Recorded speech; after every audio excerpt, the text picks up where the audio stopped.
የአዲስ አበባ ከተማ ከንቲባ አዳነች አቤቤ መንግስታዊ ሙስናን ማስቆም መቻሉ በርካታ የልማት ስራዎች ውጤታማ በሆነ መልኩ እንዲሰሩ ማድረጉን ገለጹ።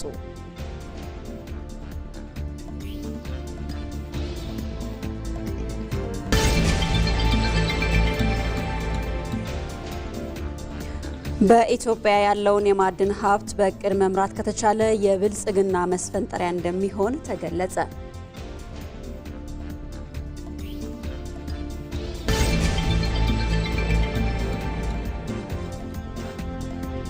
በአማራ ክልል የታጠቁ ኃይሎች ወደ ሰላም እንዲመለሱ የደንበጫ ከተማ አካባቢው ነዋሪዎች ጠየቁ።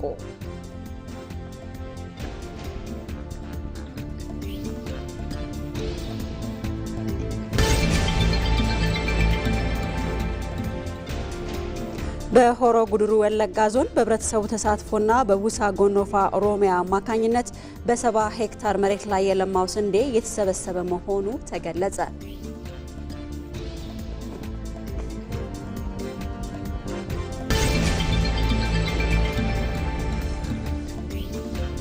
ከውጭ አሜሪካ የቬንዙዌላን ነዳጅ ያመላልሳሉ ባለቻቸው ኩባንያዎችና መርከቦች ላይ አዲስ ማዕቀብ ጣለች።